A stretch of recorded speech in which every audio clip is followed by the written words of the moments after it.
नमो तस्य भगवतो अरहतो सम्मा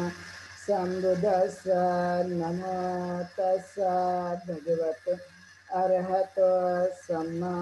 सम्बुद्धस्स। नमो तस्य भगवतो अरहतो सम्मा सम्बुद्धस्स।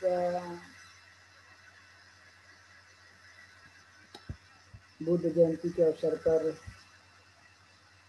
1 मई से लेकर 21 मई तक बुद्ध व्याख्यानमाला का आयोजन किया गया। इस अवसर पर आज यह तीसरा दिन है। कल हम लोगों ने बुद्ध के जीवन से संबंधित कुछ प्रमुख घटनाओं को देखने की कोशिश की थी।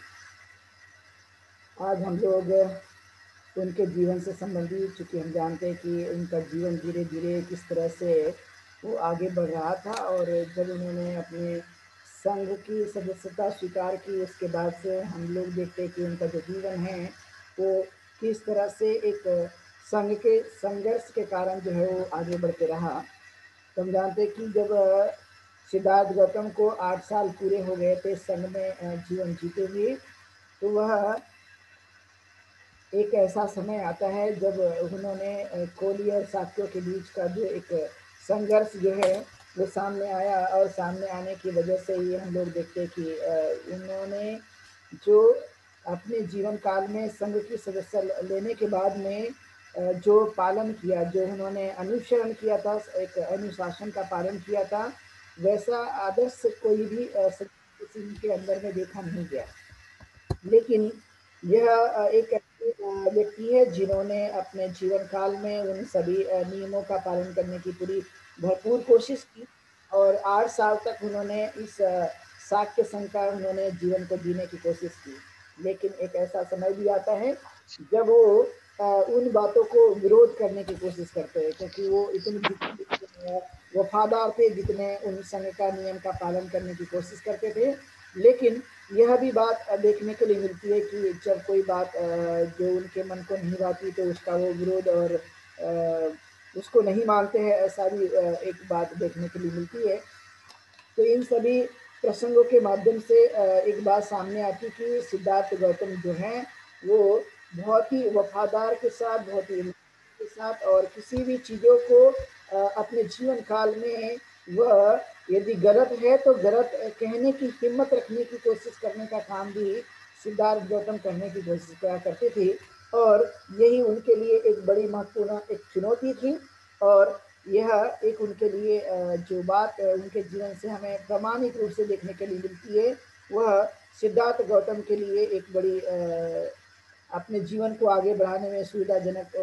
हो रही थी उस समय में। और हम देखते हैं कि कोलियों के सटीक उसके पास ही शाक्य, और शाक्य के पास कोलियो, इस तरह का एक जो है ये एरिया था, और उस क्षेत्र में उसके बीच से शाक्य और कोलियों के बीच से एक नदी बहती थी। उस नदी का नाम था रोहिणी नदी, और ये दोनों में एक सामंजस्य था। ये दोनों ही उस नदी के पानी का इस्तेमाल करने की कोशिश करेंगे। लेकिन ऐसा समय आया कि एक बार कोलियों ने सारा का सारा जो पानी है वो नदी का उन्होंने इस्तेमाल किया, और तब ये शाक्यवंशी काफ़ी क्रोधित हो गए। काफ़ी उनको गुस्सा आया कि ऐसा कोलियों ने नहीं करना चाहिए था।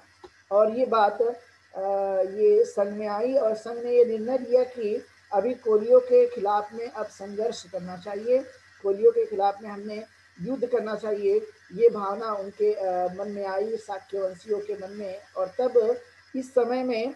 जो सिद्धार्थ गौतम है, उन्होंने इस युद्ध का या उनके खिलाफ में जो संघर्ष हो रहा था इसका समर्थन बिल्कुल भी नहीं किया। उनको लगता था कि इस तरह का संघर्ष करना एक प्रकार से बहुत ही हानिकर होगा, क्योंकि इसमें बेगुनाह लोग मारे जाएंगे। बहुत सारे जो लोग हैं वो कहीं ना कहीं अनाथ हो सकते हैं, अनेक प्रकार की समस्या उनके जीवन में आएगी। मूलतः जन धन की हानि होगी, और यह एक सही नहीं है, और किसी को मारना ये भी उचित नहीं है। इस बात का सिद्धार्थ गौतम ने संघ के सामने विरोध करने की कोशिश की, और यही उनके परिवार के लिए एक दुख की घड़ी बन चुकी थी। सिद्धार्थ गौतम का विरोध करना यह उनके लिए जितना दुखदायी नहीं था उतना दुखदायी सिद्धार्थ गौतम के परिवार के लिए था। जो भी लोग यदि संघ के नियम को नहीं मानेगा तो उनके खिलाफ में जो है वो कार्रवाई की जाएगी, उनके खिलाफ में कहीं ना कहीं वो नियम का उल्लंघन करने के कारण उन्हें दंडित किया जाएगा, क्योंकि शाक्य वंशियों का एक संघ में इस तरह की नियमावली थी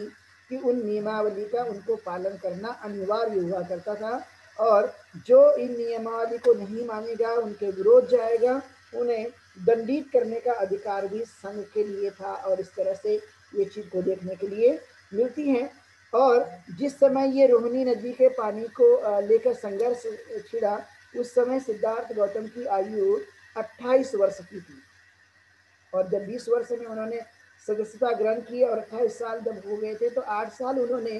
संघ में व्यतीत कर दिया था। और व्यतीत करने के बाद में हम देखते हैं कि यही एक बड़ी समस्या के रूप में एक जब उन्होंने इसका विरोध कर दिया तो विरोध करने के बाद में ये देखा जाता है कि यह सिद्धार्थ गौतम के लिए एक बड़ी चुनौती बन गई। और उस चुनौती का सामना करने के लिए उनको कहा गया कि आप यदि संघ के नियमों का पालन करने के लिए या संघ के साथ में नहीं तो ऐसी कंडीशन में आपको सजा दी जाएगी, आपको कहीं ना कहीं इसका कहीं ना कहीं परिवार के साथ बाहर छोड़कर जाना पड़ेगा। कुछ मूलभूत जो कुछ भी नियम थे उन नियमों का पालन करने की कोशिश करना होगा। यदि नहीं कर सकते हैं, यदि आप लोग नहीं रह सकते हैं तो कहीं ना कहीं ये चुनौती उनके लिए बड़ी कठिन समस्या बनकर उभर रही थी। और इसलिए ये बात देखी जाती थी कि ऐसे समय में हमें इन चीज़ों को करने की कोशिश करनी चाहिए। और ये जो नियम उनके लिए बनाए गए थे, ये डिसिप्लिन मेंटेन करने के लिए नियम बनाए गए थे कि शाक्य वंशी जो लोग हैं वो संघ की मर्यादा का उल्लंघन न कर सके। संघ को एक सुचारू रूप से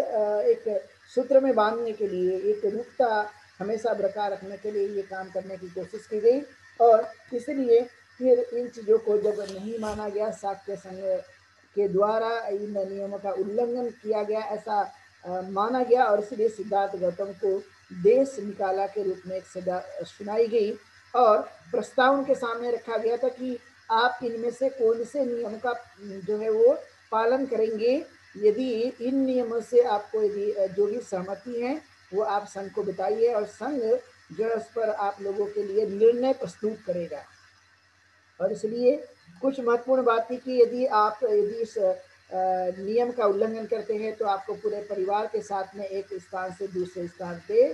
जाना होगा, और नहीं तो फिर आप स्वयं भी अकेले इस प्रदेश को छोड़कर जा सकते हैं। इस तरह के कुछ प्रमुख नियम थे। और उस प्रमुख नियमों से सिद्धार्थ गौतम ने अपने आप को अकेला जाना स्वीकार कर लिया और फिर उस प्रदेश को छोड़कर वो चले गए। नाना प्रकार की समस्याएं उनके सामने आने लगी थी। उनका परिवार काफी दुखी था इस बात को लेकर कि यह कहीं ना कहीं जो है ये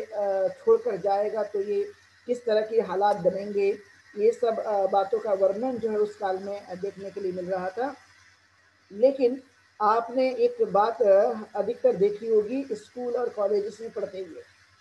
जो सर्वविदित है कि सिद्धार्थ गौतम की किन घटनाओं का वर्णन किया जाता है। अधिकतर जो सभी जगह जो पढ़ाया जाता है वो पढ़ने में ये आता है कि सिद्धार्थ गौतम ने जब अपने घर को उन्होंने छोड़ा तो छोड़ते समय उनकी पत्नी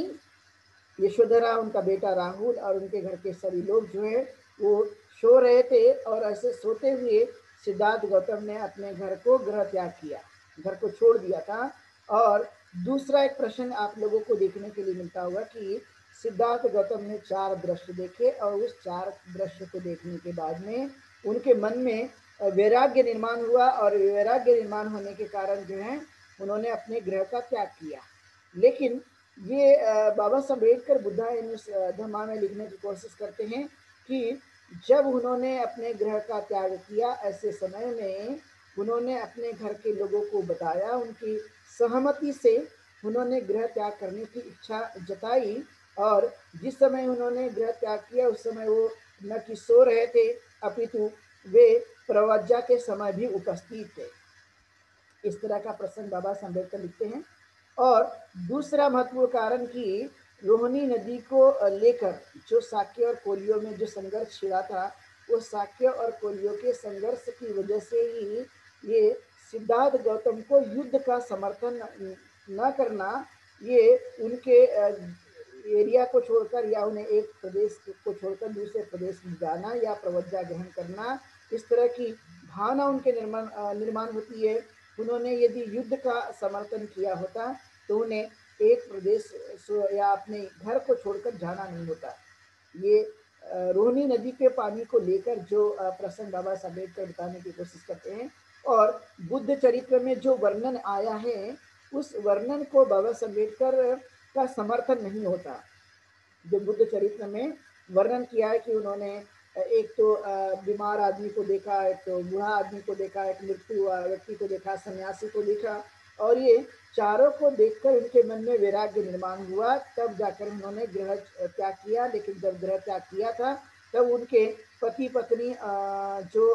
पत्नी है सिद्धार्थ गौतम की, उनका बेटा राहुल है और उनके घर के सभी लोग जो है वो सोते हुए जो है उन्होंने गृह को त्याग करने की किया। तो इस तरह का जो प्रसंग बुद्ध चरित्र में आता है, बाबा साहब अम्बेडकर का समर्थन इसके लिए नहीं होता। तो सिर्फ बाबा साहब अम्बेडकर ही नहीं, तो धम्मानंद कोशाम्बी ने भी इस बात को ये चीज़ों को बताने की कोशिश की है कि उनका कहना था कि जो मूल बातें प्रवज्ञा के अंतर्गत आई हैं, उन बातों को हमें देखना होगा। और उन्होंने कहा कि ये संसार जो है ये काफ़ी दुखी है, लोग बहुत कष्ट झेल रहे हैं, बहुत सारी समस्या का जीवन में उतार रहे हैं। ऐसे अनेक तथ्यों को लेकर जो है सिद्धार्थ के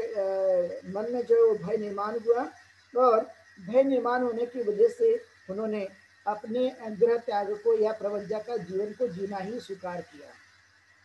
और जब ये निर्णय आ गया कि अब आप लोग जो है इस एरिया को छोड़कर जा सकते हैं, तो स्वाभाविक है कि एक बालक जब अपने घर को छोड़कर जाएगा, एक नौजवान बालक अपने घर को छोड़कर जाएगा, तो एक राजपुत्र अपने घर को छोड़कर जाएगा, तो उनके माता पिता के मन में क्या गुजरती होगी। स्वाभाविक तौर पर ये बात होती है कि ये अब ये घर को छोड़कर चलेगा तो इसके साथ कितनी सारी समस्याएं आएगी, किन किन समस्याओं को इन्हें अपने जीवन काल में झेलना होगा। तो ये सब बातें उनके मन में एक प्रकार से सता रही थी, और यही एक बड़ा कारण था कि उन्होंने अपने इन कारणों को जो है वो उनके माता पिता ने जो है अपने मन में लिया, और वो दुख भी उन्होंने व्यक्त किया। लेकिन यशोधरा का कहना था कि यदि आप कुछ अच्छा काम करने के लिए जा रहे हैं, आप कल्याणकारी कार्य के लिए जा रहे हैं, तो मेरा इसमें क्या हिस्सा हो सकता है, मेरी क्या जिम्मेदारी हो सकती है, क्या मैं आपके इस कार्य में कितनी सहायता कर सकती हूँ, पूरी तरह से मैं सहायता करने के लिए तैयार हूँ। इस तरह की उन्होंने भावना व्यक्त की, और ये भी कहा कि मैं आपके साथ चलने के लिए भी तैयार हूँ। सिद्धार्थ गौतम ने कहा कि आप सिर्फ राहुल की देखभाल कीजिए, इसका जतन कीजिए, इसका पालन पोषण करने की कोशिश कीजिए, यही एक सही मायने में आपके लिए काम होगा। तो ये जो भावना उन्होंने बताने की कोशिश की थी, ये काफ़ी महत्वपूर्ण भावना थी, और इस भावना को उन्होंने यशोधरा से प्रकट किया, और यशोधरा ने कल्याणकारी काम के लिए सिद्धार्थ गौतम के लिए सिफारिश की, मतलब उनके कार्यों को उन्होंने सराहना किया कि ये मेरा पूरी तरह से समर्थन है, मैं अपने जीवन में आपका कितना सहयोग कर सकती हूँ, इस बात को भी उन्होंने बताने की कोशिश की। और फिर आखिरकार सिद्धार्थ गौतम ने ये प्रवज्ञा ग्रहण करने का निर्णय लिया, और उसके लिए जब उन्होंने गृह त्याग किया, उसको कहा जाता है महाभिष्क्रमण। मतलब महाभिष्क्रमण मतलब जो व्यक्ति हमेशा के लिए घर छोड़कर जाने के लिए इच्छा रखने वाला, वो हमेशा के लिए गृह त्याग कर देने वाला, अब वो कोई वापस लौट कर नहीं आने वाला है, उसे महाभिष्क्रमण के नाम से जाना जाता है कि हमेशा हमेशा के लिए घर को त्याग देना, हमेशा हमेशा के लिए घर से बेघर हो जाना। तब ये भावना होने के बाद में उन्होंने फिर प्रवज्ञा ग्रहण करने का जो निर्णय लिया। प्रवज्ञा मतलब अपने जीवन काल में कुछ नियमों का पालन करते हुए घर से जाना, और उन सन्यासियों की तरह बौद्ध भिक्षुओं की तरह जीवन को जीने की कोशिश करना।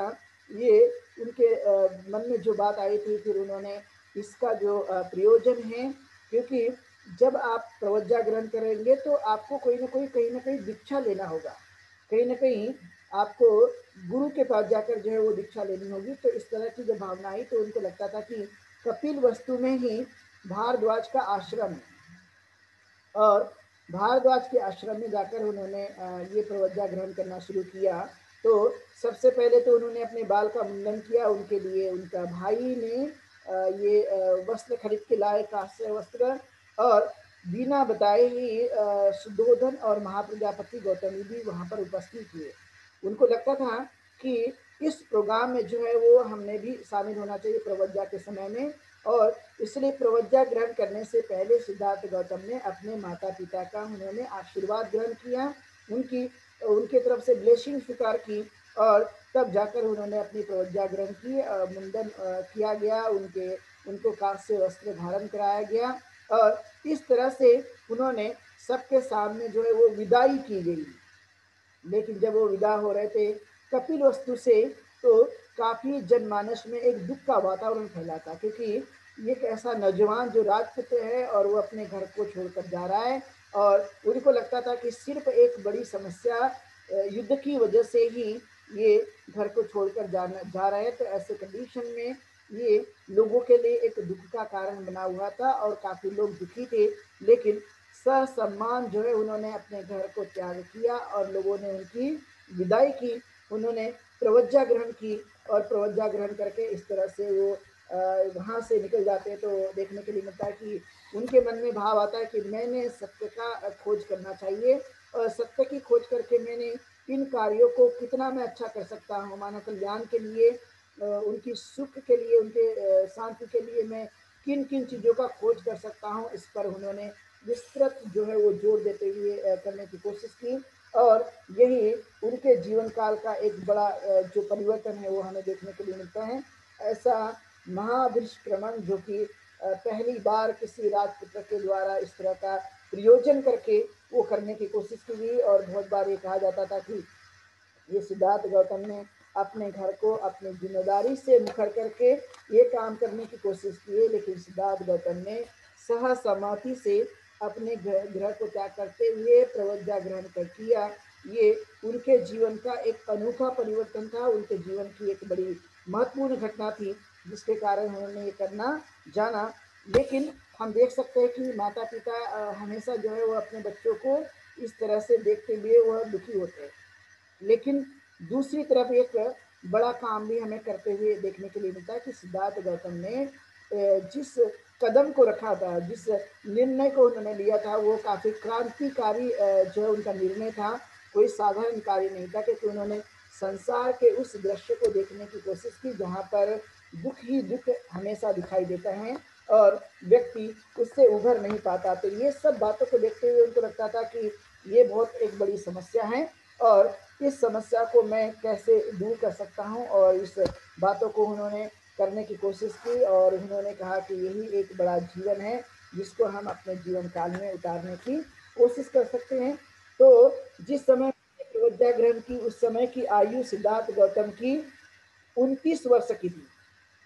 जब उन्होंने संघ के समय का जीवन जिया जब 28 वर्ष के थे। लेकिन जब उन्होंने ये 29 वर्ष तक आते तक गए ने प्रवज्ञा ग्रहण की, उस वर्ष की आयु उनकी 29 वर्ष की थी और इसलिए उन्होंने इस काम को करने की कोशिश की। और ये भी कहा गया कि दुनिया लोग जो है हमेशा याद रखेंगे कि ये जो प्रवज्ञा ग्रहण किए उनके श्रेष्ठ माता पिता, उनके कुल और उनके सभी परिवार को दुनिया हमेशा के लिए याद रखेगी कि इन्होंने जो निर्णय लिया ये कोई साधारण निर्णय नहीं है। और ऐसे कुलों को हमेशा स्मरण करते हुए, उनके माता पिता को हमेशा स्मरण करते हुए कि ऐसी संतानें जो है वो अक्सर बहुत ही कम निकलती है, ये संपन्न और एक उत्कृष्ट जीवन के रूप में देखने के लिए मिल सकते हैं। और जिस तरह से सिद्धार्थ गौतम का एक जो रंग रूप था, वो रंग रूप जो है वो काफ़ी सुंदर था,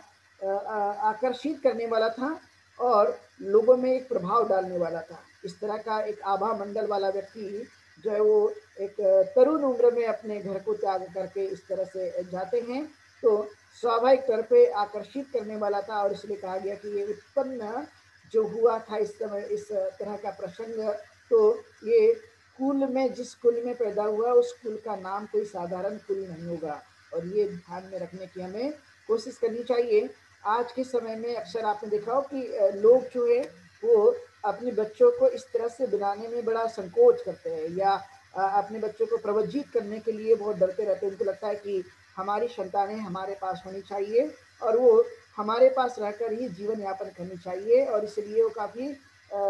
संकुचित रहते हैं। लेकिन जब प्रवज्जा ग्रहण की जाए और सही मायने में उसको वो पालन करके आगे बढ़ने की कोशिश करते रहे, तो उनके कुलों का नाम हमेशा हमेशा के लिए अमर होता है, और ऐसे कुलों में हमेशा एक सुख का वातावरण देखने के मिलने की संभावना पाई जाती है। महत्वपूर्ण जो बात है वो दुनिया के लिए एक आदर्श के रूप में, दुनिया के लिए एक प्रभाव डालने के लिए, ये कहीं न कहीं एक आकर्षण के रूप में देखने के लिए मिल सकती है। तो इस तरह का जो प्रसंग है वो संसार भर में कहीं न कहीं वो देखने के लिए मिला, और इसलिए तरुण, शाक्यवंशी तरुण जो हैं वो बहुत ही अपनी स्वेच्छा से वह इस तरह का निर्णय लेता है। लेकिन वह बाद में कहा जाता है कि एक कृष्णा गौतमी थी, उन्होंने जब इस बालक को देखा तो उन्होंने बुखार बिंदु से इस बात को कहने की कोशिश की कि धन्य है वे माता पिता कि जिन्होंने ऐसे पुत्र को जन्म दिया, और धन्य है वह नारी जिसने ऐसा पति पाया। ने उन्होंने बड़ी किस्सा जो थी वो शाक्यवंशी एक कुमारी थी, कृषा उसका नाम था, गौतमी, कृषा गौतमी उसका नाम था। उसने जब देखा तो उसने माता पिता को धन्य बताया, और साथ में उसके अपनी उनकी पत्नी को भी धन्य बताया कि ये साधारण काम नहीं है, वे धन्य लोग हैं जो ऐसे पुत्र को जन्म देते हैं, और धन्य वे लोग भी हैं जो अपने पति को इस तरह से आगे बढ़ने के लिए या इस तरह के जीवन जीने के लिए सहमति प्रदान करते हैं। तो इससे बड़ा कोई काम दुनिया में नहीं हो सकता, इस तरह की बात वो कहने की कोशिश करते हैं। और फिर वो हम जानते हैं कि उनको विदाई करते समय उनका जो घोड़ा और उनका जो साथी है उनको दूर तक छोड़कर आता है, और छोड़कर आने के बाद में ये अपेक्षा भी कपिलवस्तु के लोगों को होती कि ये कहीं न कहीं बाद में वापस आ जाएँगे, और वापस आकर फिर से अपना सामान्य जीवन को जीने की कोशिश करेंगे। ये भी बात उनके मन में रहती है। लेकिन सिद्धार्थ गौतम का दृढ़ निश्चय कि वह हमेशा के लिए उन्होंने गृह त्याग कर दिया। अब वे कभी वापस लौट कर नहीं आने वाले, क्योंकि उन्होंने जो संकल्प लिया वो संकल्प मानव कल्याण के लिए, सत्य को खोजने के लिए, दुखों से मुक्त होने के लिए, और इसलिए हमें ये बात देखने के लिए मिलती है। और वो छन्न जो और कंदक, ये जो उनके साथी और उनका घोड़ा था, उनको वो छोड़कर आते हैं। अनोमा नदी जो है उनको मिलती है, और वहाँ तक वो छोड़कर छोड़ते हैं, और फिर भी सिद्धार्थ गौतम से वो भी फिर भी वापस आने की वो भी कल्पना करते हैं कि वापस चलना चाहिए, लेकिन फिर भी वो वापस नहीं आते। और जब ये इस तरह की बात आती है तो काफ़ी उनका मन दुखी हो जाता है। उनको लगता है कि अब सिद्धार्थ गौतम कभी वापस आने वाले नहीं हैं। पहले उनको लगता था कि ये वापस आ सकते हैं, लेकिन बाद में उनको लगा कि ये वापस बिल्कुल भी अब नहीं आ सकते हैं। तो ये भावना उनके मन में काफ़ी दुख करने वाली होती है, स्वाभाविक तौर पर कि अब ये हमेशा के लिए हमको छोड़कर चले गए। और उनको बीच बीच में कई तरह का प्रलोभन भी दिया जाता है कि आपको हम कई तरह की सुख सुविधा प्रदान करेंगे, आपको हम अपने एरिया का आधा संपत्ति का मालिक बना देंगे। कई तरह की बातें सुनने के लिए मिलती है, लेकिन सिद्धार्थ गौतम वो हमेशा के लिए अपने घर को छोड़कर चले जाते हैं, और छोड़ के जाने के बाद में उनके परिवार में उनके नातेदार के लोग और कपिल वस्तु के लोग भी काफ़ी दुखी होते हैं कि ऐसा एक तरुण जो बहुत ही सुंदर और बहुत ही कोमल प्रवृत्ति का, जिसका हृदय करुणामयी है, वह व्यक्ति हमको छोड़कर हमेशा के लिए चले जाते हैं। और वो अपने आगे की दूरी जो है वो तय करना शुरू करते हैं कि अब मुझे ये अटल निर्णय लेना है कि अब मुझे कभी वापस नहीं आना है। तो इस तरह की जो भावना उनके मन में देखने के लिए मिलती है, ये काफ़ी मनुष्य को दुख करने वाली होती है, और ये दुख का सामना उनके सभी लोग करने के लिए कोशिश करते हैं। और फिर अब ये सिद्धार्थ गौतम जो है कपिल वस्तु से राजगृह की तरफ बढ़ते हैं। वहाँ पर उन्होंने उस ओर बढ़ना स्वीकार कर लिया, और बढ़ते बढ़ते वो आश्रम में जाते हैं। वहाँ पर वो कुछ विधि सीखने की कोशिश करते हैं कि अब मुझे कुछ न कुछ ज्ञान अर्जित करनी चाहिए। और ज्ञान अर्जित करने के बाद में वो राजा बिंबिसार जो है, उनका राज्य होता है, राजा बिंबिसार कहते हैं कि मैं अपने राज्य का तुम्हें आधा मालिक बनाऊंगा, ये राज्य मैं तुम्हें देना चाहता हूँ, लेकिन आप जो है ये जो प्रवज्जित जीवन जी रहे हैं, अब आपने घर वापस होना चाहिए। इस तरह की बातें उनको समझाते हैं, लेकिन फिर भी वो कभी भी वापस आने की इच्छा बिल्कुल भी नहीं रखते हैं। तो ये ऐसा प्रसंग जो एक प्रकार से लोगों के जीवन के लिए बड़ा अनोखा प्रसंग देखने को मिलता है कि सभी ने जो परामर्श उन्हें दिया, लेकिन परामर्श देने के बाद भी वो किसी की बातें नहीं मानते हैं, और वो एक बड़े चट्टान की तरह अपने मन को करते हुए, अपने मन को बहुत ही मजबूत बनाते हुए अपने रास्ते पर अडिग रहते हैं। वो कभी पीछे मुड़कर देखना नहीं चाहते। उनको लगता था कि मैंने जो निर्णय लिया है, जो मैंने अपनी भावना बनाई है, ये भावना काफ़ी उत्कृष्ट है, और इसी रास्ते पर मुझे चलने की पूरी तरह से कोशिश करनी चाहिए। और इसलिए राजा बिंबिसार के कहने पर भी, उनके परामर्श पर भी सिद्धार्थ गौतम का चित्त जो है वो कंपीट नहीं हुआ, और वे लगातार जो है वो बढ़ने की कोशिश की। और उन्होंने कहा कि मैं अपने जीवन में उन मैत्री भावना का उपयोग करते हुए मैं इस संसार में अपने वंश का नाम जो है वो निश्चित ही आगे बढ़ाने की मैं पूरी कोशिश करूंगा, लेकिन मैं अपने जीवन काल में जो पीछे मुड़ने का रास्ता है, मैं वहां पर कभी भी जाना नहीं चाहता हूँ। मैं सदैव ही अपने आगे बढ़ने की प्रेरणा मुझे मिली है, मैं उस काम को करने की पूरी तरह से कोशिश करूंगा।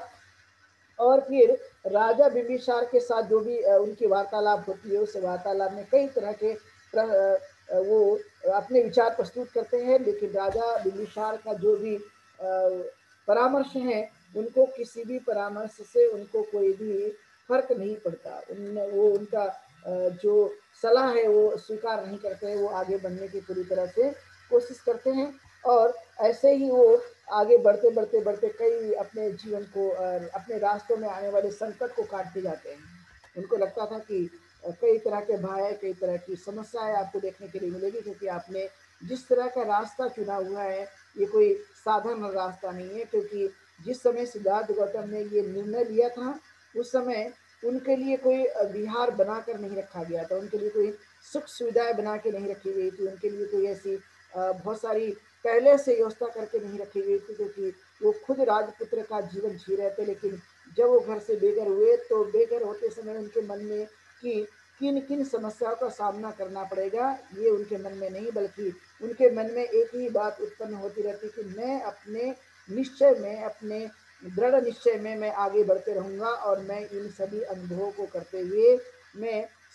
खोज करने में मैं हमेशा अपने आप को बनाए रखने की मैं कोशिश करूंगा। तो ये उनका दृढ़ संकल्प,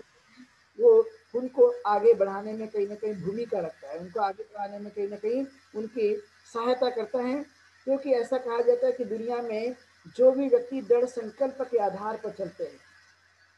जो भी व्यक्ति अपने जीवन काल में अपने निर्णय के आधार पर अपने कार्यों को करते रहते हैं, तो वे अपने उद्देश्य के प्रति वो सजगता रखते हुए आगे बढ़ते हैं, और उन्हें सफलता मिलने से दुनिया में कोई रोक नहीं सकता। और सिद्धार्थ गौतम का एक ही ध्येय था कि उन्होंने सुख की प्राप्ति के लिए दुख का कैसे हमें अंत करना है,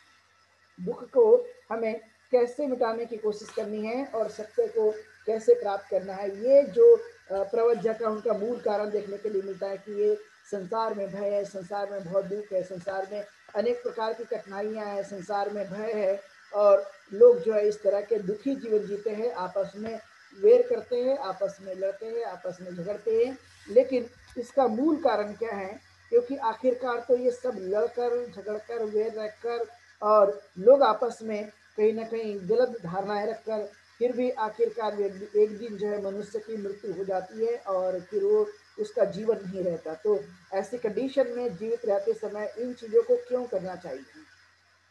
ऐसे कई सवाल उनके मन में आते थे। और उनको लगता था कि ये अज्ञान की जो बातें हैं, इस अज्ञान के वशीभूत मनुष्य जो है वो बार बार दुखी होते रहता है, लेकिन वो सत्य को बिल्कुल भी नजदीक नहीं आने देता, ये जानता भी है, लेकिन उसका प्रयोग अपने जीवन काल में होते हुए नहीं दिखता है। तो ये जो महत्वपूर्ण बातें हैं, इस महत्वपूर्ण बातों को हमें ध्यान में रखने की कोशिश करनी चाहिए। और इसलिए उन्होंने कहा कि संसार में सभी प्रकार की जो वस्तुएं हैं,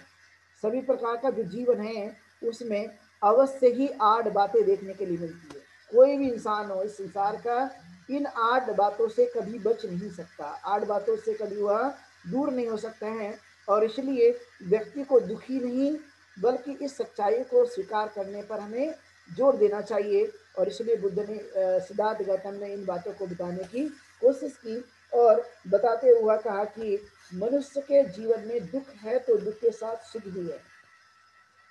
इसको हम नकार नहीं सकते।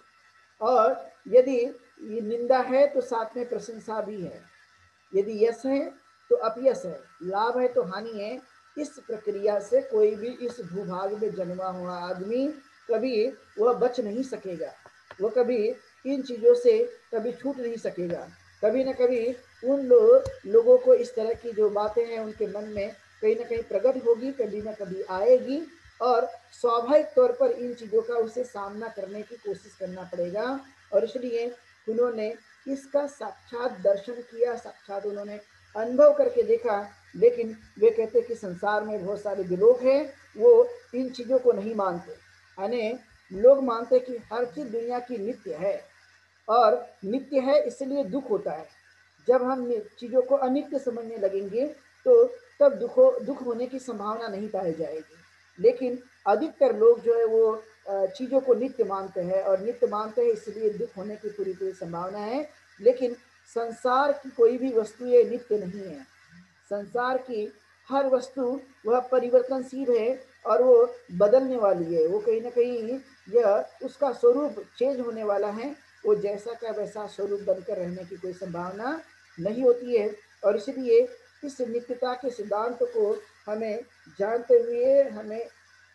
व्यक्ति को नहीं मानना चाहिए कि हर चीज नित्य है, बल्कि हर चीज दुनिया की अनित्य है, हर वस्तु अनित्य है। और स्वाभाविक तौर पर जब इन चीजों को जानेगा तो दुख उसके जीवन से होने की संभावना नहीं है। तो स्वाभाविक तौर पे नित्य भाव के कारण ही हमें यह दुख उत्पन्न होता है। लेकिन जैसे जैसे हम अपनी प्रज्ञा से जुड़ते हैं, जब जैसे जैसे हम अपने आप को जानने की कोशिश करते हैं, तो अनित्यता का भाव ही मनुष्य के सुख का कारण बन जाता है। क्योंकि वो जानता है कि सब संसार की हर चीज़ें, हर वस्तु ये बदलने वाली है, ये जैसे कि वैसे रहने वाली नहीं है। तो उसके मन को एक सोच मिलती है, उसके मन को एक ताकत मिलती है, और इस सच्चाई से वह आगे बढ़ने के लिए पूरी तरह से कोशिश करते हैं। लेकिन व्यक्ति जब इन सच्चाइयों को नहीं जानता है, जब इन सच्चाइयों से कहीं दूर रहता है, तो उनकी सोच जो है वो नित्यता के आधार पर जीवन को जीते हुए कहीं ना कहीं उनका मन काफी दुखी होता है। इसलिए तथागत गौतम बुद्ध ने कहा कि नहीं, हमें अपने जीवन काल में अनित्यता के भाव को जानते हुए, समझते हुए कहीं ना कहीं इन चीज़ों को हमें दूर करने की कोशिश करनी चाहिए। और इसलिए वे कहते हैं कि अधिकतर जो लोग हैं वो इन सब चीज़ों के कारण अपने राज्य में जीते हुए, अपने इस संसार में जीते हुए, इस लोक में जीते हुए कहीं ना कहीं कई प्रकार के द्वंद्वों में फंसे रहते हैं, कहीं ना कहीं अलग अलग प्रकार की चीज़ों में वो फंसे रहते हैं, और उसके कारण उन्हें दुख होने की पूरी संभावना पाई जाती है। और न जाने कितने सारे ऐसे संसार में लोग हैं जो प्रसन्न होकर भी जीवन को जीते हैं, आनंदित होकर भी जीवन को जीते हैं, और अपनी दास्ता की गुलामी को भी तोड़ने की कोशिश करते हैं। लेकिन कुछ ऐसे भी लोग हैं वो अपनी दास्ता को ही वह सुख मानते हैं,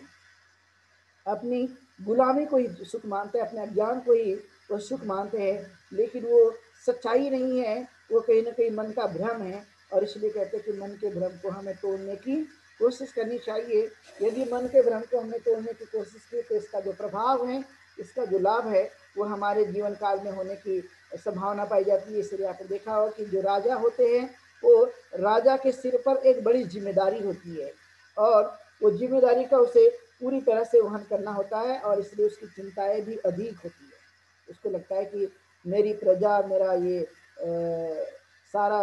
संसार जो है इस तरह से सुखी बनना चाहिए, या ज़्यादा से ज़्यादा उनको सुविधा मिलनी चाहिए, उसके बारे में विचार करता है। और विचार करने की वजह से ही कई तरह की समस्याएं देखने के लिए मिलती है, और इन समस्या के कारण ही वो कहीं ना कहीं वह चिंता उनकी बढ़ी रहती है, और इस चिंता का जो प्रभाव है उनके जीवन काल में होते हुए हमें दिखाई देता है, और राज्य पर निर्भर होता है। ये जैसे कि राजा बिंबिसार के बारे में वो ज़्यादातर उदाहरण लेकर समझाने की कोशिश करते हैं कि राजा जो है वो राज्य पर निर्भर करते हैं और जब समस्या नहीं दूर होती है तो कई प्रकार के दुखों का सामना उनको करने पर वह कोशिश किया जाता है और वो कई तरह की चीज़ों को अपने जीवन काल में लेते रहते हैं। लेकिन मैं चाहता हूँ कि इस आसमान में खुले पक्षी की तरह या आसमान में खुले हुए इन सब चीज़ों की तरह मैं जीवन को बनाऊं और इस खुले आसमान में जीवन को अच्छी तरह से जी सकूं, किसी भी बिना निर्भय किसी भी डर के या किसी भी समस्या के। और जो समस्या मेरे जीवन काल में आती है तो उनको मैं कैसे काट सकता हूँ, उसे मैं कैसे दूर कर सकता हूँ, इस पर भी वह ज़्यादा से ज़्यादा बात कहने की कोशिश करते हैं, अनेक प्रकार के उत्तर देते हैं, अनेक प्रकार की चीज़ों को समझाने की कोशिश करते हैं। और आखिरकार कहते हैं कि ये जो संसार है ये अनित्यता का जो है ये भाव है और इस तरह की बातें इस संसार में होती रहती है। लेकिन हमें समझने की ज़रूरत है, ये सब बातें होते होते फिर उनको एक समाचार मिलता है और वो समाचार होता है शांति का समाचार कि जो कोलिय और शाक्य लोगों ने जो युद्ध कर रहे थे, जिनकी वजह से सिद्धार्थ गौतम ने अपना ग्रह त्याग किया था, तो उनको समाचार मिलता है कि अब ये सिद्धार्थ गौतम जो है वो घर की वापसी कर दे, क्योंकि अब हमने युद्ध करना छोड़ दिया है, अब हमने युद्ध के निर्णय को त्याग दिया है। ये ऐसी बातें उनके सामने आती है, लेकिन सिद्धार्थ गौतम इन सब बातों के लिए नकार देते हैं। उनके लगता था कपिलवस्तु के लोगों को कि ये जब समाचार सुनेंगे और जब उनको लगेगा कि ये शाक्यों ने युद्ध करना छोड़ दिया है तो वो जरूर वापस आएंगे। लेकिन सिद्धार्थ गौतम अभी भी अडिग थे, सिद्धार्थ गौतम अभी भी अपनी भावनाओं में अपने सकारात्मक दृष्टिकोण को बनाए रखे थे कि चाहे कुछ भी हो जाए लेकिन मैं अपने इरादों में कभी भी कमज़ोर नहीं होऊंगा, मैं वापस नहीं जाऊंगा। ऐसे कई तरह के लालच उनके सामने आते हैं, कई तरह के प्रलोभन उनको दिया जाता है, लेकिन उन प्रलोभन से वे आकर्षित नहीं होते, क्योंकि आकर्षण व्यक्ति को आपने देखा प्रलोभन का बहुत होता है और प्रलोभन का आकर्षण ही मनुष्य को खींचते चले जाता है। लेकिन सिद्धार्थ गौतम उतने दृढ़ संकल्पी थे कि किसी भी प्रकार का जो उनके लिए आकर्षण है या प्रलोभन है वो उनके जीवन के लिए कोई खास मायने नहीं रखने वाली बातें थी, और इसलिए उन्होंने इस तरह की बातों को पूरी तरह से नकार दिया। और कहा गया कि अब ये लोग जो है कोलिय और शाक्य भाई भाई मानते हैं, अब ये युद्ध की भावना इनके मन में नहीं है, बल्कि ये लोग एक दूसरे को भाई बहन मानना ही इन्होंने शुरू कर दिया, ये मानते हैं भाई बहन है। और इसलिए इन चीज़ों को ध्यान में रखने के लिए कहा गया कि ये एक बड़ी महत्वपूर्ण बात है और इन चीज़ों को ही वो मानते चले जा रहे। लेकिन उन्होंने कहा कि मानना अच्छी बात है, भाई बहन को स्वीकार करना जरूरी है, भाई भाई समझे ऐसी अच्छी बात है, लेकिन मैं अब इन रास्तों में कभी जो है पीछे मुड़कर देखने वाला नहीं हूँ। मैं हमेशा वापस जाने की कोशिश कभी नहीं करूँगा, मैं हमेशा अपने रास्ते पर हमेशा अडिग रहने की मैं कोशिश करूँगा। तो इस तरह से उनके प्रवज्ञा की कई परीक्षाएं हो रही थी, अनेक प्रकार की चीज़ें उनके सानिध्य में आ रही थी, इर्द गिर्द उनकी अनेक चीज़ें आ रही थी और उनको समझाए जाने का भी प्रयास किया जा रहा था। लेकिन उन कभी भी किसी के भी बहकाव में ना आते हुए, किसी के भी समझाने में ना आते हुए वो सने सने अपने राह को आगे बढ़ा रहे थे, धीरे धीरे अपनी राह को आगे बढ़ा रहे थे, अपने कार्यों में वो आगे चले जा रहे थे। और इसलिए अब देखा गया कि उनके जीवन में कई नई नई प्रकार की समस्याएं भी उत्पन्न हो रही है, नई नई चीज़ों को वो करने की कोशिश करते जा रहे थे और नई नई समस्याएं भी उत्पन्न होते जा रही थी। हम विचार कर सकते हैं कि एक ऐसा राजपुत्र जो घर को त्याग कर जो इस तरह से अपनी यात्राएं करने पर निकला हुआ है, वो अपने मकसद में आगे बढ़ने की कोशिश कर रहे हैं, तो स्वाभाविक तौर पे उनके सामने एक समस्या भी होगी, एक चुनौती भी होगी और एक भय भी होगा और अनेक प्रकार की जो बाधाएं हैं वो भी होगी। लेकिन जो अपने इरादों में मजबूत होते हैं, अपने कार्यों में हमेशा तत्पर रहते हैं, उनके लिए कोई बड़ी से बड़ी समस्या भी कोई उनका रास्ता नहीं रोक सकती है। वो हमेशा सतत उस रास्ता को बनाए रखने में या रास्ता निकालने में कहीं न कहीं अपने दिमाग का उपयोग करने की पूरी तरह से कोशिश करते हैं और उसका एक बड़ा फ़ायदा उनके जीवन काल में होने की पूरी पूरी संभावना देखी जाती है। और ऐसा ही निर्णय उन काल में किया गया और ये काम उन्होंने उस समय किया कि कहीं न कहीं अनेक प्रकार की कठिनाइयों को काटते हुए, अनेक प्रकार की समस्या को दूर करते हुए वे समय हमेशा वो आगे बढ़ते रहें और कई तरह की जो चीज़ें उनके जीवन काल में टकरा रही थी, उसको भी वो धीरे-धीरे दूर करने पर कोशिश कर रहे थे, क्योंकि स्वाभाविक तौर है कि मनुष्य जब अनेक प्रकार की कठिनाइयों को वह झेलते रहता है, तो उसे काटना या उसे अलग करना या उन रास्तों से बाहर निकलना,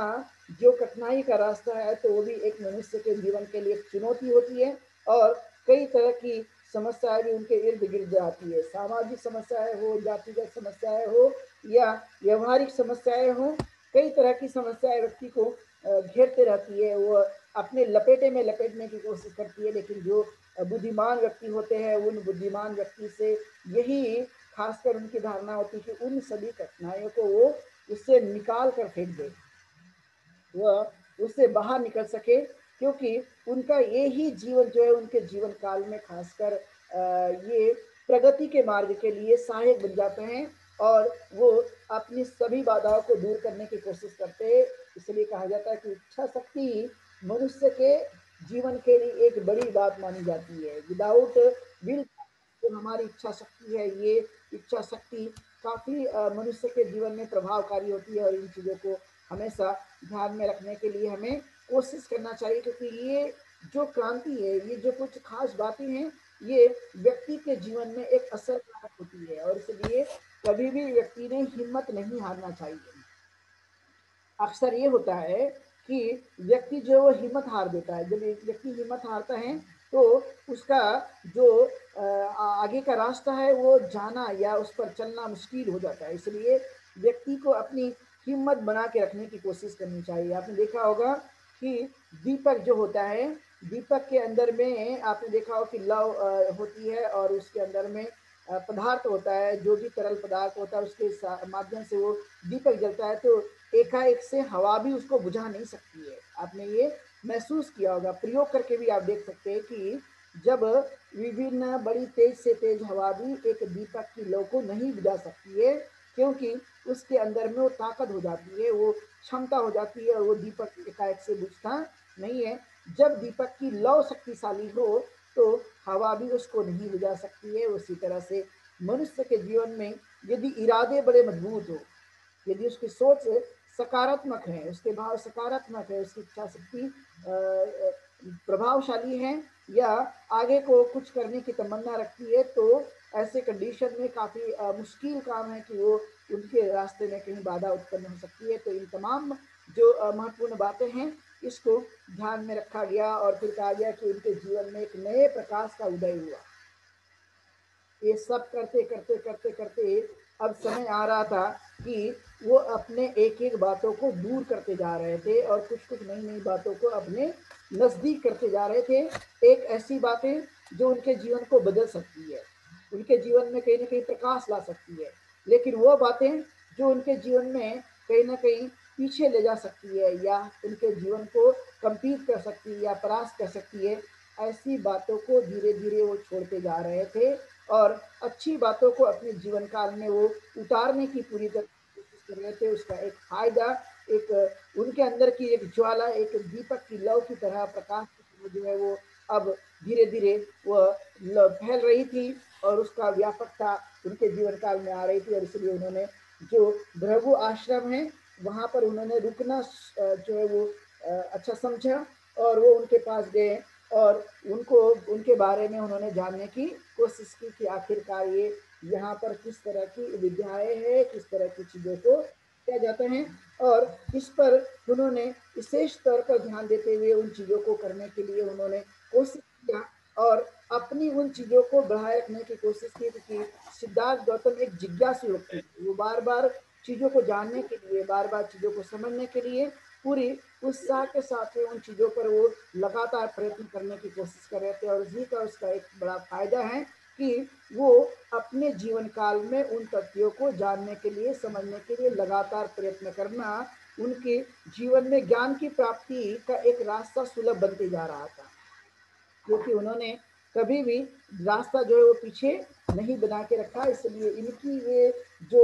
जीवन शैली थी, इनकी जो एक आदतें थी, जो हमेशा लगातार वो प्रयत्न करके कुछ पाने की या जिज्ञासा के आधार पर जानने की उनकी क्षमताएँ थी और इस तरह से वो कुछ न कुछ अपनी चीज़ों को करने की कोशिश किया करते थे। तो देखा उन्होंने कि ऐसे कई लोग हैं जो अग्नि को मानते हैं या कुछ अलग-अलग चीज़ों में फँसे होते हैं, तो वो किन-किन तरह से किन-किन चीज़ों को लोग करने की कोशिश करते हैं, वो देखने के लिए हमेशा अपना दिमाग लगाया करते थे कि इन चीज़ों को करने से क्या लाभ प्राप्त होता है। ये लोग जो कर रहे हैं, इससे कोई मुक्ति होती भी है या नहीं है, या ये जिन देवों को मानते हैं, अपने जो विचार है उसको मानने की कोशिश करते हैं, तो क्या इन सब चीज़ों से कोई फ़ायदा होता भी है या नहीं है। तो ये सब बातों को करने की वो कोशिश किया करते थे और फिर उन्होंने देखा कि ये सब जो लोग हैं, वो इस तरह से सांख्य दर्शन के बारे में भी उन्होंने जानने की कोशिश की। कि जो सांख्य दर्शन है, जो अपने जीवन काल में असंख्य बातें होती है, संख्या के आधार पर कुछ लोग गिनती करते हैं, कुछ लोग उन चीज़ों को जानने की कोशिश करते हैं और ये सभी अलग-अलग प्रकार की प्रैक्टिस करते हैं। सभी लोग एक जैसी प्रैक्टिस उस काल में भी नहीं करते थे और फिर उनको लगा कि जो आलार कालाम है, उस आलार कालाम का जो नाम था, वो काफ़ी प्रसिद्ध था। और इसलिए उनको लगता था कि आलाल कालाम के पास जाकर जो है मुझे कुछ ज्ञान सीखना चाहिए। उनके पास जो ज्ञान होगा उन ज्ञान को मुझे लेने की कोशिश करनी चाहिए और इसलिए आपने देखा होगा कि आलाल आलार कालाम जो है वो सिद्धार्थ गौतम के प्रथम गुरु के रूप में या शिक्षक के रूप में या आचार्य के रूप में जाने जाते हैं। यदि कोई प्रथम उनका आचार्य था तो कहा जाता है कि आलार कालाम था। जब वो बच्चे छोटे थे, जब उनके माता-पिता ने जिन गुरु को बुलाया था, तब तो उनको कोई ख़ास समझ नहीं थी। लेकिन जब इन्होंने गृह त्याग कर दिया, तो गृह त्याग करने के बाद वो जिनके पास जाते हैं, वो उनका नाम जो आलार कालाम होता है, वो पहले उनके आचार्य कहलाते हैं, शिक्षक कहलाते हैं, जिनके पास जाकर जो है उन्होंने कुछ विद्या सीखने की कोशिश की। क्योंकि ये आलार कालाम उस एरिया में, कपिलवस्तु के एरिया में और बाकी के एरिया में पहले से ही जो है ये प्रसिद्ध एक आचार्य थे और इसलिए इस आचार्य के पास जाना उन्होंने काफ़ी अच्छा समझा और ये उन्होंने उनके पास जाकर कुछ विद्या को सीखने की कोशिश की। उन्होंने कहा कि उनके पास कुछ ज्ञान है, कुछ मार्ग है, जो आपको दे सकते हैं, तो इसलिए उनके पास जाना उन्होंने उचित समझा और उनके पास जाकर कुछ ध्यान की कुछ विधियों को उन्होंने सीखना शुरू किया। और आला कलाम जो हैं, जो-जो चीज़ें बताया करते थे, जो-जो चीज़ें वो उनको समझाया करते थे, वो सब वैसा का वैसा करने पर पूरी तरह से कोशिश किया करते थे। यानी ये कह सकते हैं कि एक आचार्य का एक अच्छा शिष्य, जो आचार्य ने बताया उन सब चीज़ों को उन्होंने करने की कोशिश की। उन्होंने कभी भी आनाकानी नहीं की और ना करूँगा ऐसा भी उन्होंने नहीं कहा। जो-जो भी उनको बताया गया, जो-जो भी उनको पढ़ाया गया, जो-जो भी उनको समझाया गया, वो सब चीज़ उन्होंने करने की पूरी तरह से मन से कोशिश की और इसीलिए हम देखते हैं कि उन्होंने सब कुछ सीख लिया था और इसलिए ये ध्यान की 8 भाग की जो या 8 सीढ़ियाँ जो है वो आलाल कलाम जानते थे। मन को कैसे एकाग्र करना है, मन को कैसे केंद्रित करना है, वो सभी प्रकार की बातें उनसे वो जानने की कोशिश किया करते थे और जानकर जो है उन्होंने उनसे ज्ञान लिया और ज्ञान लेने के बाद में वो उनका धन्यवाद भी करते हैं और वो आगे बढ़ जाते हैं और क्योंकि उनका एक स्वभाव था कि जितना ज्ञान उनके पास है उस ज्ञान को लिया जाए, जितना ज्ञान उनके पास है उसको समझा जाए और यदि नहीं है तो फिर उस ज्ञान के बारे में जो है जो जानते होंगे अधिक उनके पास जाकर सीखा जाए। तो ये खास उनकी एक क्वालिटी थी, खास उनका एक जीवन शैली थी जिस पर वो बिलीव करते थे, जिस पर वो विश्वास करते थे और उसी के आधार पर वो अपने जीवन को जीने की पूरी तरह से कोशिश किया करते थे। इसका एक बड़ा प्रभाव जो है वो देखने के लिए मिलता है और उन्होंने इस तरह से पूरी कोशिश की और सांख्य परंपरा का भी उन्होंने अध्ययन किया। जो उस काल में जाने जाने वाली सांख्य परंपराएं थी, वो सांख्य परंपरा भी जो है उन्होंने समझी और आलार कलाम जब वो रुके थे वैशाली में, तो वहाँ पर भी वो जाकर जो है इन चीज़ों को उन्होंने समझा, जाना और जानकर जो है उन सभी शिक्षा को ग्रहण की। उन्होंने कहा कि जो ऊँची से ऊँची शिक्षा भी होगी, उन ऊँची से ऊँची शिक्षा को भी मैं ग्रहण करना चाहता हूँ, मैं उसको जानना चाहता हूँ, मैं उसको जीवन में उतारने की मैं कोशिश करना चाहता हूँ। और इसलिए ये कहा जाता है कि ये राजकुमार से या सिद्धार्थ गौतम से आलार कालाम भी जो है वो काफ़ी खुश हुए थे इस बात को लेकर कि इसके अंदर कम से कम इतनी क्षमताएं तो हैं कि ये व्यक्ति जानना चाहता है, ये व्यक्ति सीखना चाहता है, ये व्यक्ति कुछ न कुछ जो है वो अपने जीवन काल में अपने ज्ञान की बढ़ोतरी करना चाहते हैं और इसलिए वो काफ़ी खुश थे और इसलिए उन्होंने पूरी तरह से सिखाने की कोशिश की और उन्होंने कहा कि मनुष्य का जो सील है, सील से ही चरित्र का निर्माण होता है, सील से ही मनुष्य की एक प्रतिभा बनती है, सील से ही मनुष्य का एक जीवन बनता है और इसी पे हमें अपने जीवन को जीने की कोशिश करनी चाहिए और यही व्यक्ति के जीवन का एक पात्रता है। इसको करने पर जोर देते हुए हमें पालन करना चाहिए। ये हमारे जीवन का एक असली एक आधार स्तंभ है और इस आधार स्तंभ का हमने पालन करने पर जोर देना चाहिए। और फिर उन्होंने कुछ ध्यान की 3 जो प्रचलित विधियाँ थी, उन ध्यान की तीनों प्रचलित विधियाँ को जो है उन्होंने समझने की कोशिश की कि सबसे पहले बात थी कि सांस को काबू में कैसे किया जाता है। जो सांस है उसको काबू में कैसे किया जाता है, इसको इसकी क्या पद्धति है, अपने चित्त की एकाग्रता कैसे बढ़ाई जा सकती है या हम उस एकाग्रता को कैसे वापस ला सकते हैं, इस पर भी उन्होंने करने की कोशिश की और कहा कि हमारी जो सांस है उसको वश में कैसे किया जा सकता है, उसको वश में कैसे किया जा सकता है, उनकी कैसे उन चीज़ों को करने की कोशिश की जाती है। तो सांस को वश में करना,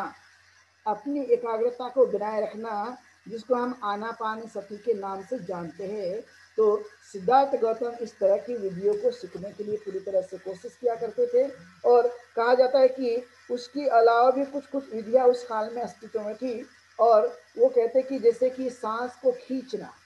अपनी सांस है इसको खींचना और सांस को अंदर रोके रखना, ये इस तरह की विधियाँ थी। जिसको सांस को अंदर खींचना मतलब उसे पूरक कहा गया और जो सांस को रोके रखना है इसको कुंभक कहा गया। और फिर कहते कि रेचक भी एक पद्धति थी जो सांस को बाहर निकाल देता है, उसको कहते कि रेचक थी। और सांस को वश में करने का एक तीसरा और भी उपाय था जिसको हम समाधि मार्ग के नाम से जानते हैं, जो सिद्धार्थ गौतम ने इसको बड़ा मजबूती के साथ में अपने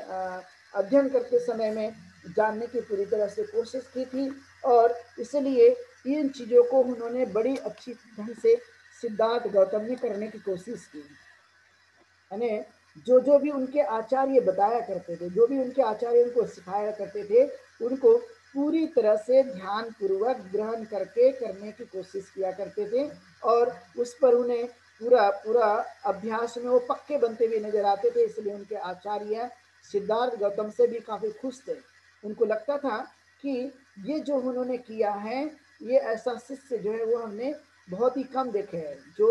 जो बात बताई जाए उसको पूरी पूरी करने की वो कोशिश करते हैं। और यही एक परिणाम था कि सिद्धार्थ गौतम जो है वो अपने कार्यों में आगे बढ़ते हुए नजर आ रहे थे, क्योंकि उन्होंने जो बताया उनके आचार्यों ने उनको पूरा किया, जितना उनसे वो अनुभव ले सकते थे वो लेने की पूरी तरह से उन्होंने कोशिश की और इन चीज़ों को बताने की कोशिश की। और फिर उसके बाद बताया गया कि आलार कालाम का के पास की अभी विद्या समाप्त हुई है, तो अब उनको लगा कि उद्दंग राम पुत्र के पास जाना चाहिए। उनके बारे में उन्होंने सुना कि इससे आलार आलार कालाम से भी वो ज़्यादा कुछ विद्या को जानते हैं,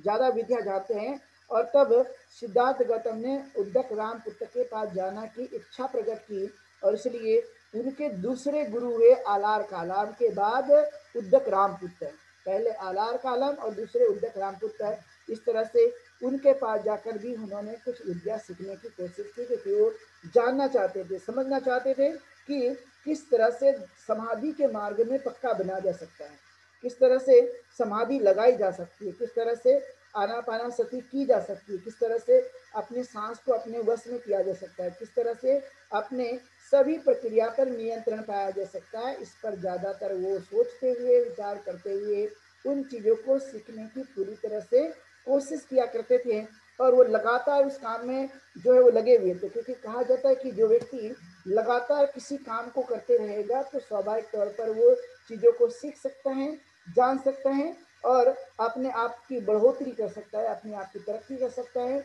और इसलिए सिद्धार्थ गौतम अब उद्दक रामपुत्र के पास आ गए और उद्दक रामपुत्र के पास उन्होंने 8वें दर्जे का जो ध्यान होता है, जो उसकी सीढ़ियाँ होती है, उन चीज़ों को भी उन्होंने स्वीकार करने की कोशिश की और वह पूरा जो ध्यान की जो विधि होती है, वो सब कुछ उन्होंने जानने के लिए पूरा उन्होंने अपना ध्यान लगाया और उनको सीखने की पूरी तरह से कोशिश की और उसका फ़ायदा उनके अपने जीवन काल में होने की पूरी संभावना पाई जाती है। और इसलिए कहा जाता है कि जो कौशल प्रदेश था, उस कौशल प्रदेश में दोनों ही आचार्य बड़े प्रसिद्ध थे, आलार कालाम और उद्दक रामपुत्र। क्यों? क्योंकि ये दोनों ने अपनी बड़ी एक ख्याति प्राप्त की थी ध्यान के मामले में। उस समय जो कुछ आचार्य जाने जाते थे, उनमें से इन दोनों का नाम जो है वो काफ़ी प्रसिद्ध था और इसलिए उन्होंने इस ध्यान को करने की कोशिश की और जो अलग अलग ध्यान की विधियाँ होती है, उन ध्यान की विधिया को उन्होंने करना शुरू किया और उसे प्राप्त करके उन्होंने तपस्या का मार्ग अपनाया और लगता था कि ये तपस्या करनी चाहिए। लेकिन इन सब चीज़ों को करने के बाद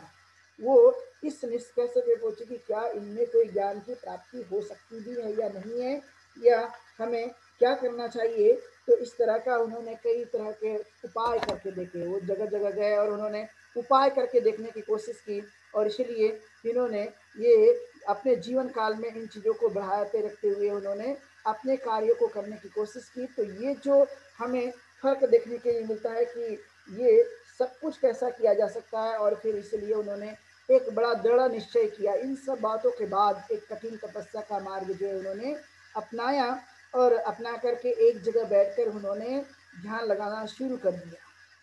और ध्यान लगाते लगाते हम जानते हैं कि सेनानी ग्राम में वह गए और उस सेनानी ग्राम में जो है उन्होंने एक ध्यान उस पीपल के वृक्ष के नीचे लगाया और जहाँ पर हम जानते हैं कि जो सुजाता हैं, उस सुजाता ने जो है उस जगह उनको आकर जो है वो खीर देने की कोशिश की थी, क्योंकि वो लगातार ध्यान करते रह रहे थे और उनको लगता है कि मैंने अब चित्त की उन प्रवृत्तियों को या उन चीज़ों को मैंने बढ़ाए रखने की पूरी कोशिश करनी चाहिए और उसी के आधार को मानते हुए उन्होंने करने की कोशिश की। तो उर्वला के जो सेनानी थे, सेनानी नाम का एक गृहपति था वो, और उसकी बेटी का नाम सुजाता था, जो कि उस काल में उन्होंने एक मन्नत मांग के रखी थी कि यदि मुझे पुत्र की प्राप्ति होगी तो पुत्र की प्राप्ति होने के बाद मैं यहाँ पर सोने की प्लेट में खीर ला कर दूंगी, कुछ न कुछ अन्न पानी दूंगी, ये उसकी मन्नत थी। और फिर हम जानते कि लगातार ध्यान साधना करते करते जो ये सिद्धार्थ गौतम वहाँ पर गए और ये जब वो उसकी नौकरानी वहाँ पर गई, उसने देखा कि साक्षात तो आज वट वृक्ष के नीचे ये देव प्रकट हो गए। वो बड़ी प्रसन्न हुई, बड़ी आनंदित हुई और उस आनंदित होने के बावजूद बाद में देखने के बाद में वो घर जाती है और सुजाता से कहती कि मैंने तो आज साक्षात जो है वो देवों को देखा, प्रकट हुए वो। तो फिर सुजाता जाती है और सुजाता जाने के बाद उनको खीर दे देती है और फिर जबकि सिद्धार्थ गौतम का जो शरीर था वो काफ़ी दुर्बल हो गया था तपस्या के मार्ग को करते करते, और जब वो इतना दुर्बल हो गया था तो दुर्बल होने के बाद में ऐसा कहा जाता है कि जब वो अपने पेट को हाथ लगाते थे तो पीठ को लग जाता था, और जब पीठ को लगाते थे तो पेट को लग जाता था। लेकिन अपने दृढ़ निश्चय में अभी भी वे जो है वो किसी भी प्रकार का कोई समझौता करने के लिए तैयार नहीं थे। वो लगातार अपने दृढ़ संकल्प पे अडिग थे और वो अपनी समाधि मार्ग में पक्के बनने के लिए वो लगातार जो है वो प्रयत्न कर रहे थे। लेकिन सुजाता की खीर ग्रहण करने के बाद में सिद्धार्थ गौतम ने अब उन्होंने अपना रास्ता जो है वो कठिन मार्ग का जो रास्ता है उन्होंने मध्यम मार्ग में लाकर उन्होंने खीर स्वीकार किया और उनको अब लगने लगा कि मैं अब ज्ञान की प्राप्ति कर सकता हूँ। और इसलिए फिर उन्होंने खीर ग्रहण किया और उनको पूरा अविश्वास हो गया था कि मैं अब ज्ञान की प्राप्ति करके ही रहूँगा, और इसलिए उन्होंने वो खीर ग्रहण की और उन्होंने कहा कि दुनिया की जो धाराएं हैं जो एक समान प्रभाव में सीधी चलती है, लेकिन मैं अब इस जीवन के उस प्रभाव में अपने आप को डालना चाहता हूँ कि एक प्रकार से लोगों को लगेगा कि ये विपरीत प्रभाव है, यानी धारा के विपरीत प्रभाव में मैं जाने की पूरी तरह से कोशिश करूंगा, क्योंकि मैं जो जीवन को खोज रहा हूँ, क्योंकि कठिन तपस्या से तो कुछ नहीं मिल सकता, लेकिन मध्यम मार्ग से व्यक्ति को कुछ प्राप्ति हो सकती है। और ऐसे ही वो कहीं न कहीं अपने जीवन को वो करते जा रहे थे और उन्होंने न जाने कितने सारे प्रयोग किए इसके बीच में। वो कहीं शमशान में जाकर अपने हड्डियों को अपनी तकिया बनाकर, शमशान में शवों के पास जाकर ध्यान करते थे और शमशान में भी कई तरह की उन्होंने प्रयोग करके देखने की कोशिश की, लेकिन उन सब चीज़ों से ज्ञान की प्राप्ति नहीं हुई, अपितु उन्होंने जो मध्यम मार्ग अपनाया उससे उनको ज्ञान की प्राप्ति होती है, जो कि आगे देखेंगे। लेकिन हमने देखा कि ये जो उनका जो रास्ता था मध्यम मार्ग का, उन्होंने खीर को खाया और फिर उन्होंने स्वीकार किया, लेकिन उनके जो साथी थे 5 लोग जो उनके साथ ये ध्यान कर रहे थे, उनको अब लगा कि सिद्धार्थ गौतम अब अपने रास्ते से भटक गए हैं, क्योंकि इन्होंने अब कठिन तपस्या का मार्ग छोड़ दिया, इन्होंने खीर ग्रहण कर लिए, तो अब ये इनको किसी भी प्रकार की कोई भी ज्ञान की प्राप्ति नहीं हो सकती, क्योंकि इन्होंने कठिन तपस्या का मार्ग छोड़ दिया है। अब ये ज्ञान की प्राप्ति नहीं हो सकती, इसलिए उनके जो 5 साथी परिवारजन थे वो काफ़ी रुष्ट हो गए और उनको लगा कि अब ये ज्ञान की प्राप्ति कभी भी नहीं कर पाएंगे। इस तरह की इनकी सोच बन रही थी और तब जाकर जो इन्होंने अपना रास्ता मध्यम मार्ग अपनाया और उसके आधार पर वो चलते रहे। तो कहने का तात्पर्य है कि जो भी आदमी अपने जीवन काल में इस तरह के निर्णय करता है, इस तरह की चीज़ों को करने की कोशिश करता है, तो वह निश्चित ही अचीवमेंट हासिल करते हैं। लेकिन तथागत गौतम बुद्ध ने कठिन मार्ग को नहीं अपनाया, बल्कि मध्यम मार्ग को अपनाने की कोशिश की। आज के समय में आपने देखा हो कि बहुत सारे जो लोग हैं वो कठिन चीज़ों को करने की कोशिश करते हैं और हमारे जो उपासक उपासिका है उस पर भी बड़ा बिलीव करते हैं। कई बार हम देखते हैं कि बहुत सारे जो लोग हैं वो पानी में जाके पूजा कर लेंगे तो उनको लगता है ये बड़ा शक्तिशाली आदमी है। कोई यदि चप्पल ना पहने तो उनको लगता है ये बड़ा शक्तिशाली आदमी है। किसी को कोई कहीं पर जाकर यदि तप करता है तो उनको लगता है कि ये बड़ा शक्तिशाली आदमी है। यदि कोई फटे पुराने कपड़े पहनने लगे तो उनको लगता है ये बड़ा शक्तिशाली आदमी है। शक्तिशाली कपड़े पहनकर नहीं और न ही कोई कठिन तपस्या का मार्ग अपनाकर शक्तिशाली बनता है, बल्कि शक्तिशाली या मनुष्य की मानसिकता में विकास जो है उसके अपने कार्यों से, अपने विचारों से, अपनी लगातार संयमित का जीवन जीने से कहीं न कहीं वो चीज़ें प्राप्त होती है और ये हमें ध्यान में रखने की कोशिश करनी चाहिए, क्योंकि आज भी भारतवर्ष में और पूरी दुनिया में इन चीज़ों का बड़ा आकर्षण होता है। जैसे आपने देखा होगा कि भारत के अंदर में ऐसे कई साधु संत हुए जिसका बड़ा एक आकर्षण रहा है और आज भी जो है इस तरह का आकर्षण आज दुनिया में देखने के लिए मिलता है। तो इसका कोई खास फर्क नहीं पड़ता, आपका नॉलेज किसी शमशान में जाकर उसको वहाँ पर ध्यान करके नहीं, बल्कि अपने उन कार्यों के आधार पर, अपने अभ्यास के आधार पर चीज़ों को समझकर प्रैक्टिकल वे से जब मनुष्य जाते रहता है तो सही मायने में उसका माइंड विकास की तरफ बढ़ता है। लेकिन यदि कोई कहे कि इन चीज़ों को करके जो कर्मकांड, अंधविश्वास और पाखंड की चीज़ों को करके कुछ प्राप्त हो जाएगा, तो ऐसा सब कुछ सिद्धार्थ गौतम ने स्वयं अपने जीवन काल में करके देखने की कोशिश की। एक समय आ गया था कि उनका शरीर पूरी तरह से जर्जर हो गया, लेकिन ज्ञान का कोई भी दीप नहीं जला। लेकिन जब उन्होंने अन्न पानी ग्रहण करने की कोशिश की तो कुछ खास दीपक जला मन के अंदर में, और इसलिए आपने देखा होगा कि यदि ऐसा होता तो आपने देखा कि 9-9 दिन जो है हमारे देश में लोग भूखे रहते हैं, 10-10 दिन जो है वो भूखे रहते हैं और भूखे रहकर वो किसी चीज़ की प्राप्ति की इच्छा रखते हैं। लेकिन शरीर में यदि कुछ जान नहीं है, शरीर में कुछ ऊर्जा नहीं होगी, तो किसी भी चीज़ की प्राप्ति करना काफ़ी मुश्किल है। तो तथागत ने इस तरह के कठिन मार्ग का विरोध किया। जब उनको ये सब बात करके देखने के बाद जब आभास हुआ कि इन चीज़ों से किसी भी चीज़ों की प्राप्ति नहीं होती है, तो उन्होंने ये कठिन तपस्या का मार्ग त्याग दिया। न जाने कितने प्रयोग जो किए, आज के समय में वैसा प्रयोग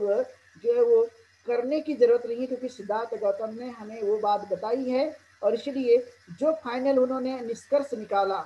जो उन्होंने बाद में हमें जो धम्म दिया, उस चीज़ों को प्रयोग करके देखने में ज़्यादा फायदा है। लेकिन जो उन्होंने करके देखा, जो कठिन तपस्या का मार्ग अपनाकर, जिससे कोई फायदा नहीं हुआ, और इसलिए बुआबाजी में किसी भी प्रकार का विश्वास नहीं करना चाहिए। आज के समय में बुआबाजी जिस तरह से लोग करते रहते हैं और लोगों को आकर्षित करने के लिए कहीं न कहीं चमत्कारी चीज़ों को करने की कोशिश करते हैं, ऐसा बिल्कुल भी नहीं होता। मैं संक्षिप्त में ये कहूँगा कि यदि ऐसा होता तो भिक्खु आनंद जो है वो सिद्धार्थ गौतम के सम्यक संबुद्ध बनने के बाद में 24 घंटा कोई आदमी उनके साथ रहा था तो वो भिक्खु आनंद थे। लेकिन भिक्खु आनंद को भी वो ज्ञान की प्राप्ति उनके समकाल में नहीं हुई थी। यानी कहने का तात्पर्य कि जब तक स्वयं आदमी उन चीज़ों को नहीं करता है और उन चीज़ों को अपने जीवन काल में नहीं उतारेगा तब तक व्यक्ति का उस ओर जाना काफ़ी मुश्किल होता है। सुगति की तरफ या परम सुख की तरफ में जाना मुश्किल होता है। तो इसलिए अंतिमतः मैं यही कहना चाहूँगी कि तथागत गौतम बुद्ध ने यानी सिद्धार्थ गौतम ने सुजाता की खीर ग्रहण की और अब उनको कुछ नया प्रकाश दिखने लगा था, नया मार्ग दिखने लगा था, नया मार्ग की तलाश में अब वो आगे बढ़ने की विचार में पूरी तरह से वो आगे बढ़ने लगे थे और अंतिम में उन्होंने अपना कठिन तपस्या का मार्ग जो है छोड़ दिया और अब वो नए प्रकाश की खोज में अब लग गए थे। तो अब हम देखेंगे कि नया प्रकाश क्या था, नया जीवन में उनकी कौन सा मार्ग था जो उनको नए चीज़ों में लेकर गया है, वो हम लोग कल देखने की कोशिश करेंगे। तो आज आप लोगों ने ये देशना के माध्यम से सुनने की कोशिश की है। समस्त उपासक उपासिका को इस मौके पर मैं मंगल कामना देता हूँ और निरोगी और सुखपूर्वक जीवन जीने की मैं मंगल कामना करते हुए आज के इस धम्म देशना को धम्म पालन गाथा से यहीं पर विराम देते हैं। शब्द पाप सकरणं कुशला स उपसंपदा सचेत परियोदपन एतं बुद्धं न शासनं धम्मं चरितं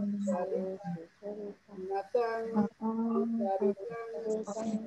चरितं असमे लोके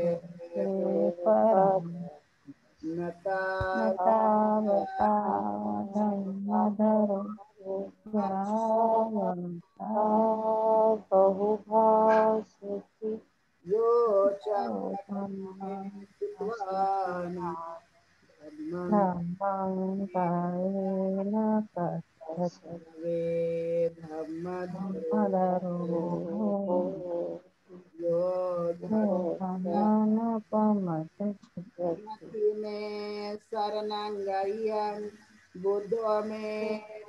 शरणं वरं एते एतेन सच्चवचेन वर्तते जय नति नत्थिने शरणं मय्यं मे नमो मे शरणं वरं एतेन सच्चवचेन नत्थिने शरणं मय्यं संगो मे शरणं वरं एतेन सच्चवचेन जय नमो बुद्ध नमो धम्म नमो संघाय साधु साधु